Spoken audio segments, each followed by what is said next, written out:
अस्सलाम वालेकुम व्यूअर्स, एक नई वीडियो के साथ हाजिर हूँ और वीडियो का टॉपिक है कंपोस्टिंग। अब कंपोस्टिंग में करते क्या हैं कि जितने भी ऑर्गेनिक मटेरियल है जो हमें नबातात और हैवानात से यानी एनिमल्स और प्लांट किसी भी इन दोनों में किसी सोर्स से भी हासिल होती हैं, उनको डीकम्पोज करके हम नेचुरल फर्टिलाइज़र में कन्वर्ट करते हैं। तो ये मेरे सामने आप देख रहे हैं जानवरों का फुजला पड़ा है बेसिकली ये गोट पूप है, यानी बकरियों का फुजला है और साथ उनका बचा कुचा कुछ चारा वगैरह। तो इसको हम डिकम्पोज करेंगे। तो ये आपके सामने मैंने पाइल अप किया है दिखाने के लिए कि अभी इस कंडीशन में है, और जब डिकम्पोज होगा फाइनल प्रोडक्ट बनेगी तो तब ये कैसा होगा वो आप वीडियो के एंड में देखेंगे। पर इसको ये मेरे हाथ में आप देख रहे हैं, ये कमर्शियल यूरिया फर्टिलाइज़र है।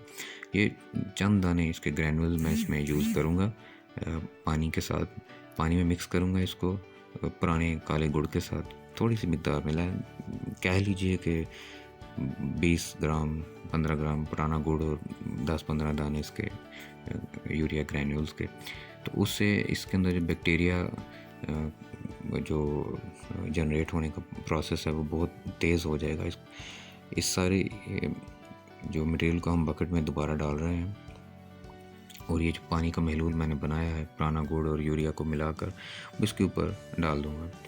अब इस बकेट को हम धूप में रख देंगे और प्लास्टिक के एक लिफाफे के साथ कवर कर देंगे ताकि इसमें बाहर से कोई पानी वगैरह बारिश का इसमें ना आए।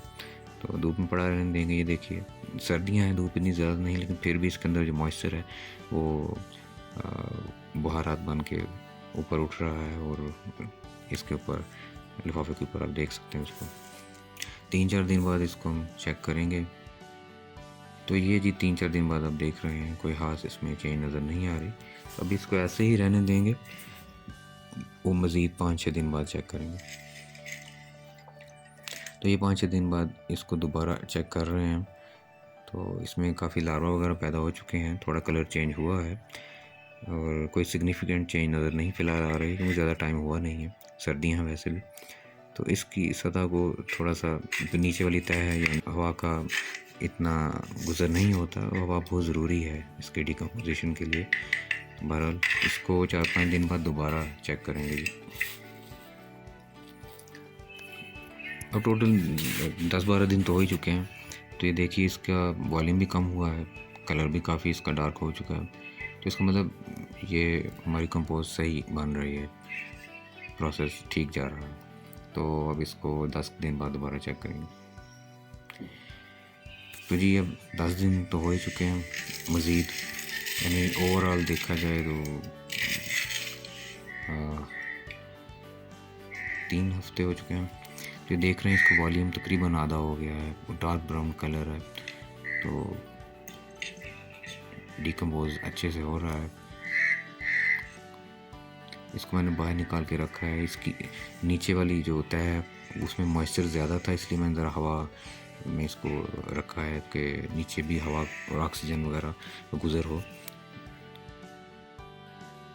तो ये बकेट में से इसको मैं निकाल रहा हूँ फाइनली। 25 दिन से ऊपर हो चुके हैं। तो इसके अंदर पता नहीं कौन से खुदरो जड़ी बूटियाँ पौधे उगना शुरू हो गए हैं, शायद कोई सीड्स वगैरह थे इसके अंदर। तो बहरहाल कंपोस्ट रेडी हो चुकी है, क्योंकि फरवरी का महीना भी शुरू हो चुका है और मैं मिट्टी तैयार कर रहा हूँ, क्योंकि 15 फरवरी को सीडलिंग मैंने स्टार्ट कर देनी है। तो इस मिट्टी में ये कंपोस्ट में ऐड करूँगा।